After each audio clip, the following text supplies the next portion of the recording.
Ang video na ito mga kaubayan ay tungkol sa lamang gamot na pansit-pansitan. Ayun po, napakarami. Kukuha po tayo at ipapaliwanag ko po kung ano po yung nagagamot ng pansit-pansitan. Tara na po. Napakaraming pansit-pansitan yan mga kaubayan. No? Tignan natin, kukuha po tayo at ipapaliwanag ko po kung paano po gamitin yan at kung ano pong nagagamot niyan.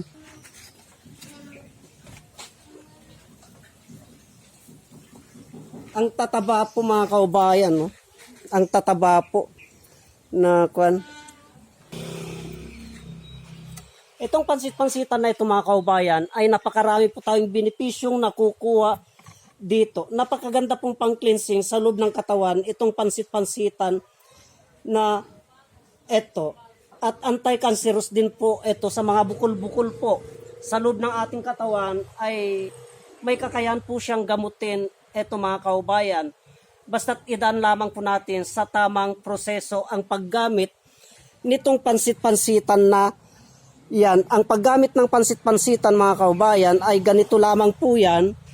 Kinakain po ito. Yung iba po linalaga pa po ito mga kaubayan, pero kaming mga herbalist ay hindi na namin po linalaga ito.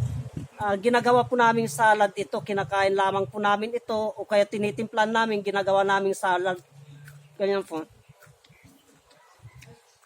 Hanggat kinakain nyo po, nalalasahan nyo po yung aroma nito. Itong pansit-pansitan na ito. Mabisa po ito sa mabukol-bukol sa loob ng katawan. Mabisa po itong pang-cleansing sa loob ng katawan kasi ang laman po nito ay tubig. Yan po. Kukuha po ako nito at iuwi ko po.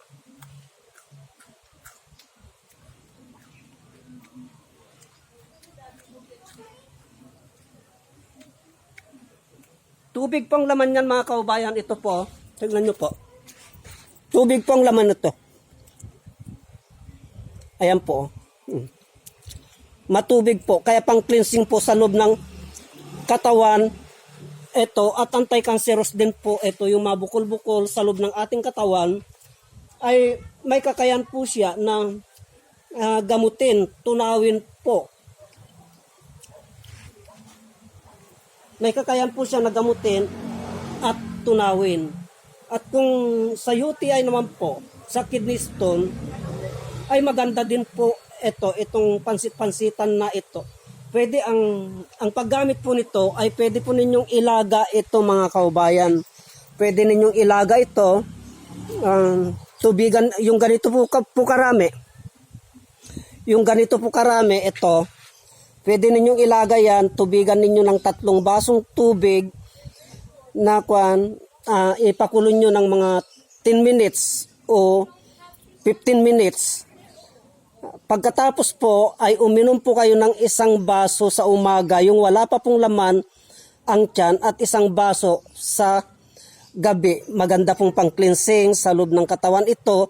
Kung may bukol-bukol po tayo sa loob ng ating katawan, ay maganda po itong pansit-pansitan na ito. Marami pong pansit-pansitan ngayon kasi po panahon ng pansit-pansitan ngayon mga kaubayan. Nagkalat po ang pansit-pansitan. Libre lamang po yan. Huwag po nating baliwalain ang kakayahan ng pansit-pansitan kasi marami po tayong benepisyong nakukuha dito sa pansit-pansitan pagdating sa ating mga karamdaman. Marami pong pagdating sa loob ng katawan, yung mga karamdaman natin sa loob ng ating katawan, ay marami po siyang kakayahan na gamutin po yun. Maliban po sa bukol-bukol, pang-cleansing sa bituka, sa loob ng ating katawan, ay yung pa pong UTI, kidney stone, may kakayahan po siyang tunawin.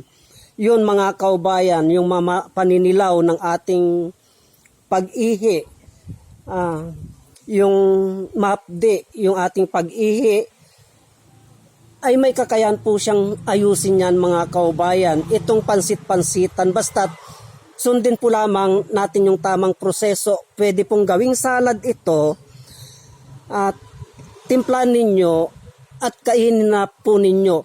pwede rin po itong pakuluan mga kaubayan. Pakuluan ninyo kung alanganin kayong kumain ng hilaw at saka kayo uminom ng tubig niya, yung pinaglagaan niya. Kung grabe po ang inyong nararamdaman, yung kolesterol, pwede rin po ito mga kaubayan.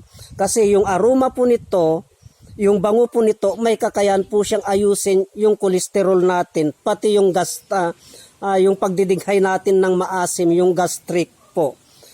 May kakayahan po siyang kontrolin o gamutin po yun mga kaubayan. Kaya wag po nating baliwalain ang kakayahan ng pansit-pansitan. Marami pong salamat.